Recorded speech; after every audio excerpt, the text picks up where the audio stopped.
창세기 40장. 이런 일들이 있은 지 얼마 후 이집트 왕에게 술잔을 올리는 시종장과 빵을 구워 올리는 시종장이 왕에게 잘못을 저질렀다. 파라오는 두 관리, 곧 술잔을 올리는 시종장과 빵을 구워 올리는 시종장에게 분노했다. 파라오는 그들을 경호대장 보디발의 집 안에 있는 감옥에 가두었다. 그곳은 요셉이 갇혀 있는 감옥이었다. 경호대장 보디발은 요셉에게 이들 두 관리를 맡겼다. 요셉은 그 두 관리의 시중을 들었다. 두 시종장이 감옥에 갇힌 지 여러 날이 지났다. 어느 날 밤 감옥에 갇혀 있던 두 관리, 곧 왕에게 술잔을 올리던 시종장과 빵을 구워 올리던 시종장이 각기 꿈을 꾸었다. 꿈의 내용은 서로 달랐다. 요셉이 아침에 그들에게 가보니 그들의 얼굴에 근심스런 빛이 어려 있었다. 요셉은 자기 주인의 집에 자기와 함께 갇혀 있는 파라오의 두 관리들에게 물었다. 오늘은 두 분 얼굴에 수심이 어려 있군요. 무슨 일이 있으신가요? 그들이 요셉에게 말했다. 우리가 꿈을 꾸었는데 꿈을 해석해 줄 사람이 없어서 그러네. 요셉이 두 관리에게 말했다. 해몽은 하나님의 능력에 속하는 것입니다. 제게 말씀해 보세요. 왕에게 술잔을 올리던 시종장이 요셉에게 자신이 꾼 꿈 이야기를 했다.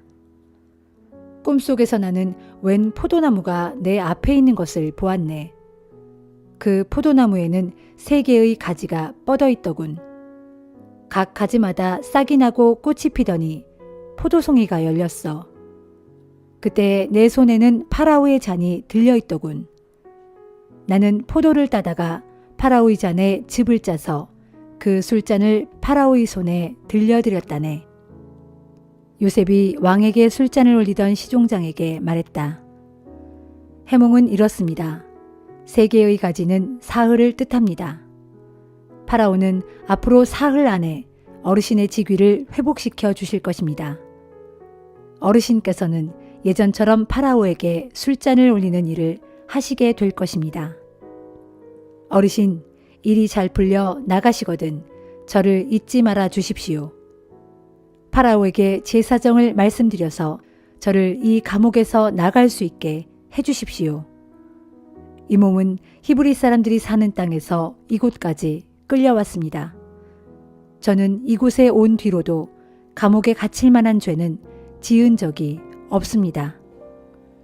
왕에게 술잔을 올리던 시종장에게 매우 좋은 해몽이 나오자 이번에는 왕에게 빵을 구워 올리던 시종장이 자기가 꾼 꿈을 요셉에게 이야기했다. 나도 꿈을 꾸었네.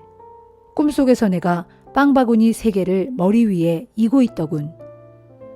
맨 위에 있는 바구니에는 파라오에게 드릴 갖가지 빵이 담겨 있었는데 새들이 날아와 그 바구니 속의 음식을 먹어버렸네. 요셉이 말했다. 해몽은 이렇습니다. 3개의 바구니는 사흘을 뜻합니다. 앞으로 사흘 안에 파라오는 어르신의 목을 치실 것입니다. 그런 후에 어르신의 시신을 나무에 매달 것인데 새들이 와서 그 시신을 쪼아 먹을 것입니다. 사흘이 지났다. 그날은 파라오의 생일이었다.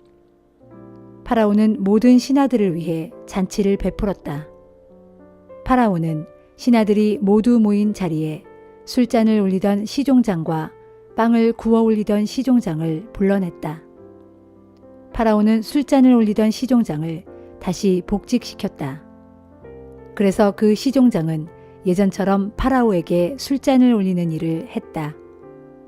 그러나 파라오는 빵을 구워 올리던 시종장은 나무에 매달아 처형시켰다. 요셉이 해몽한 그대로였다. 하지만 술잔을 올리는 그 시종장은 요셉을 까맣게 잊고 지냈다.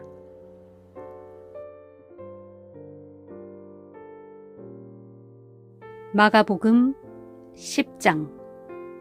예수께서 그곳을 떠나 유대 지방의 남쪽을 거쳐 요단강 동편으로 가셨다. 여느 때처럼 수많은 사람들이 모여들자 예수께서는 예전처럼 그들을 가르치셨다. 그때 바리새파 사람들 몇 명이 와서 예수를 시험하려고 이렇게 물었다. 남편이 자기 아내를 버려도 괜찮습니까? 예수께서 대답하셨다. 모세는 당신들에게 뭐라고 가르쳤소? 그들이 대답했다. 이혼 증서를 써주면 아내를 버려도 좋다고 했습니다. 예수께서 말씀하셨다. 모세가 이런 율법을 만든 것은 당신들 마음이 본래 악하기 때문이요. 애당초 하나님께서는 천지 창조 때부터 사람을 남자와 여자로 만드셨소. 이런 이유로 남자는 부모를 떠나 자기 아내와 합하여 둘이 한 몸이 된다 하였소. 따라서 이제 그들은 둘이 아니라 한 몸이요. 그러므로 하나님께서 짝지어 주신 것을 사람이 갈라놓아서는 안 됩니다. 그 후 예수 일행이 다시 집으로 돌아왔을 때 제자들이 이 문제를 놓고 예수께 물었다. 예수께서 제자들에게 말씀하셨다. 누구든지 자기 아내를 버리고 다른 여자와 결혼하면 그는 자기 아내에게 간음죄를 짓는 것이다. 또 아내가 자기 남편을 버리고 다른 남자와 결혼하면 그 여자 역시 남편에게 간음죄를 짓는 것이다. 그때 사람들이 어린아이들을 예수께 데리고 와서 쓰다듬어 주시기를 바랐다. 그런데 제자들은 선생님을 괴롭히지 말라고 나무라면서 그들을 돌려보내려 하였다. 예수께서 이것을 보시고 크게 화를 내며 제자들에게 말씀하셨다. 어린아이들이 내게로 오는 것을 막지 말아라. 하나님의 나라는 이런 어린아이와 같은 자들의 것이다. 내가 분명히 말한다.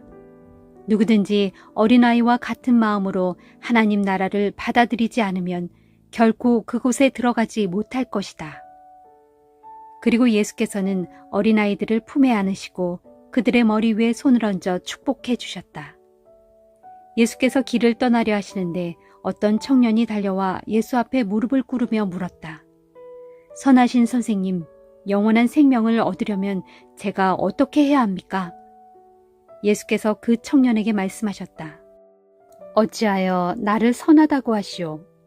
선하신 분은 오직 하나님 한 분뿐이요. 당신은 계명을 잘 알고 있지 않소?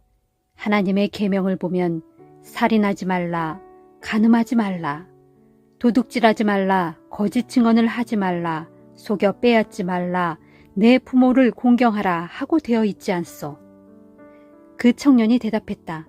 선생님, 저는 어릴 때부터 이 모든 계명들을 잘 지켜왔습니다. 그러자 예수께서 그 청년을 사랑스러운 눈으로 바라보시며 말씀하셨다. 그런데 당신에게 한 가지 부족한 것이 있어. 가서 당신이 가진 것을 다 팔아 가난한 사람들에게 나누어 주시오. 그리하면 하늘에서 보화를 얻게 될 것이요. 그런 다음에 다시 와서 나를 따르시오. 이 말씀을 듣자 그 청년은 침통한 표정을 짓더니 슬퍼하며 예수를 떠나갔다. 그 청년은 많은 재물을 가진 큰 부자였기 때문이었다. 예수께서 제자들을 둘러보시며 말씀하셨다. 부자가 하나님의 나라에 들어가기란 참으로 어려운 일이다. 이 말씀을 듣고 제자들이 크게 놀라며 의아해하자 예수께서 다시 제자들에게 말씀하셨다. 얘들아, 하나님의 나라에 들어가기가 얼마나 어려운지 모른다. 부자가 하나님의 나라에 들어가는 것보다 차라리 낙타가 바늘귀로 빠져나가는 것이 더 쉽다. 제자들은 더욱 놀라며 의아해했다. 그러면 선생님, 이 세상에서 구원받을 사람이 도대체 누가 있겠습니까? 예수께서 제자들을 유심히 바라보시다가 말씀하셨다. 사람의 힘으로는 절대 불가능하다. 그러나 하나님으로서는 모든 것이 가능하다. 그때 베드로가 예수께 말했다. 선생님, 보시다시피 저희는 모든 것을 버리고 주님을 따랐습니다. 예수께서 대답하셨다. 내가 진정으로 너희에게 말한다.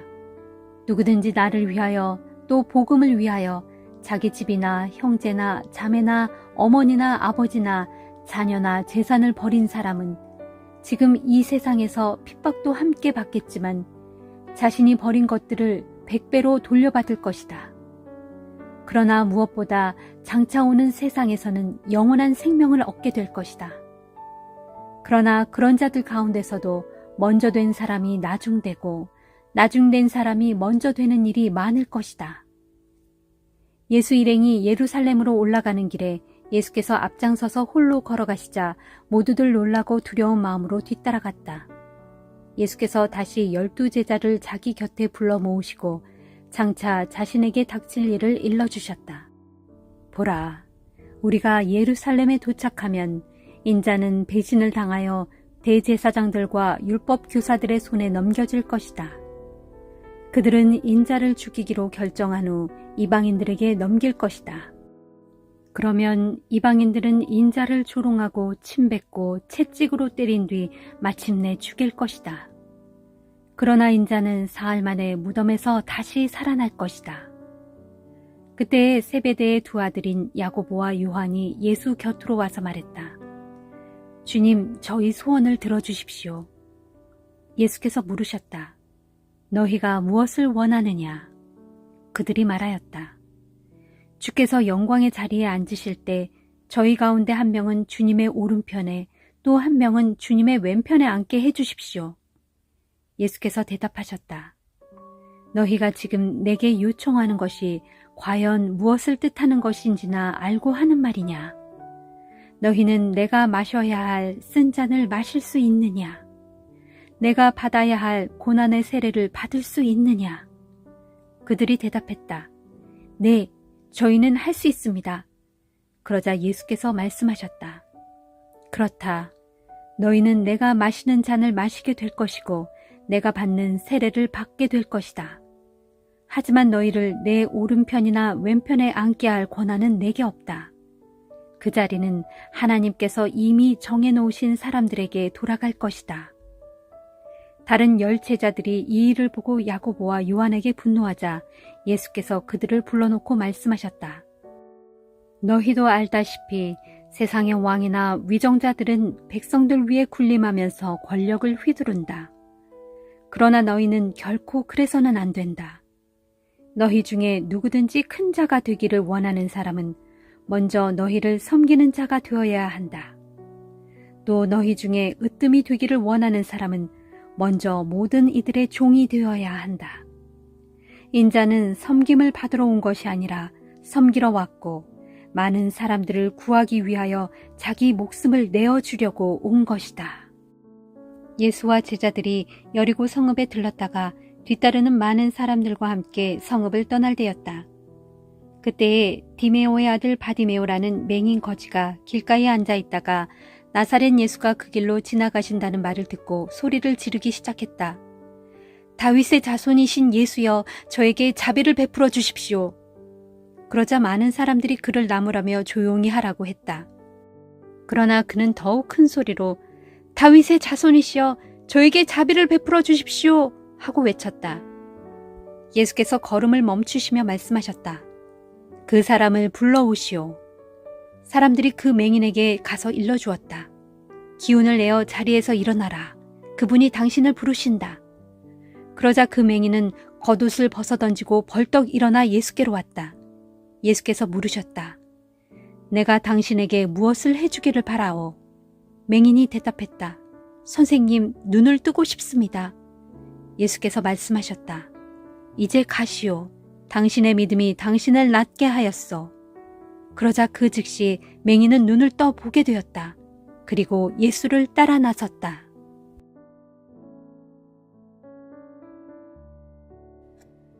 욥기 6장.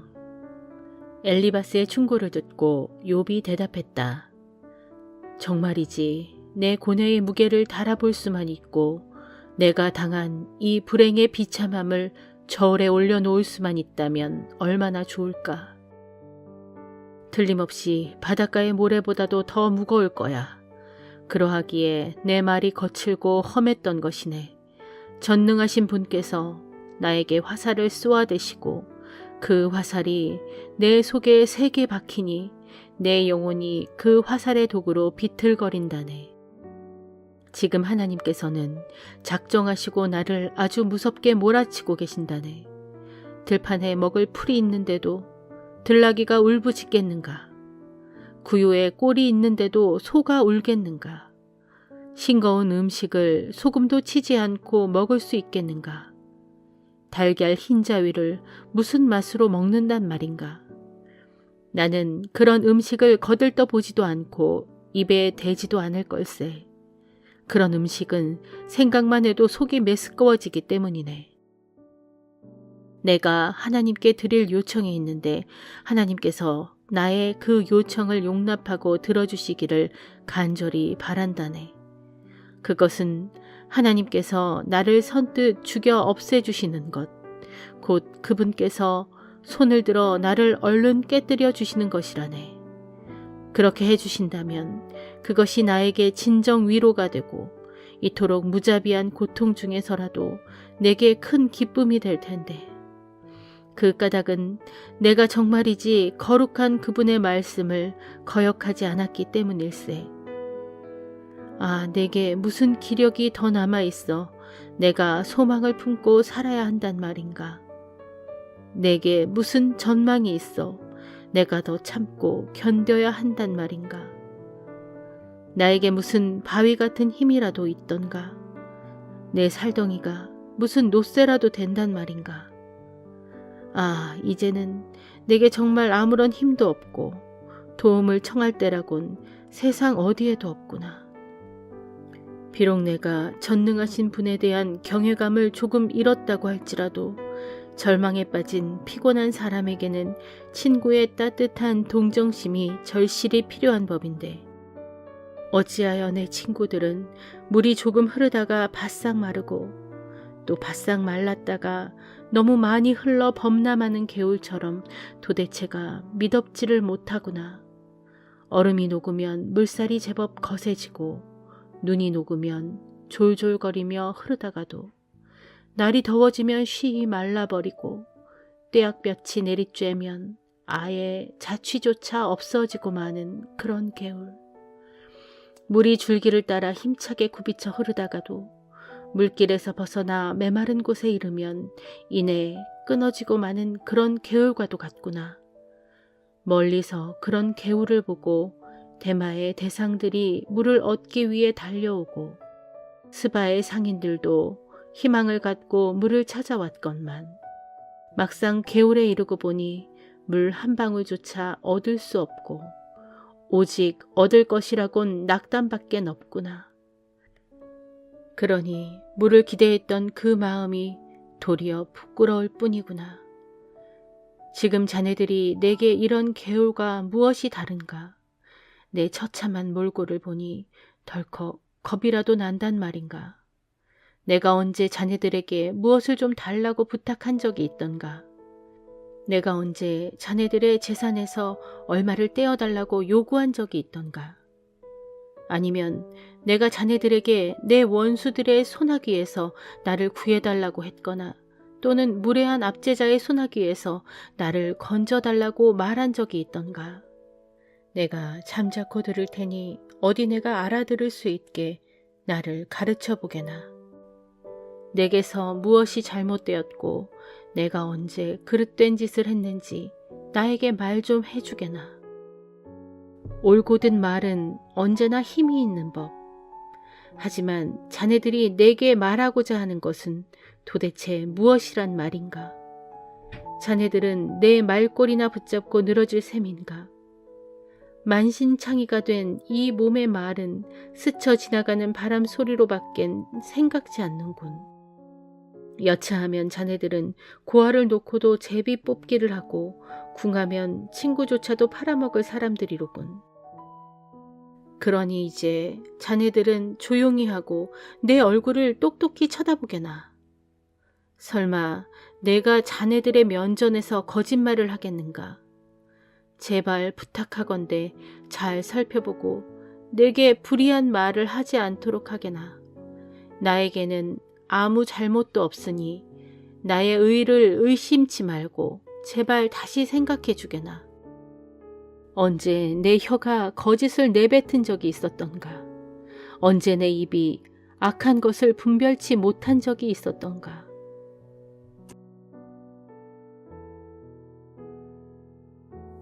로마서 10장.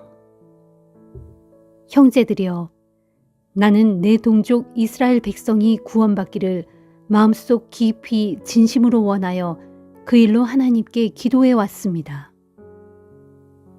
나는 이스라엘이 하나님을 섬기는데 얼마나 열성적인지 밝히 증언할 수 있습니다.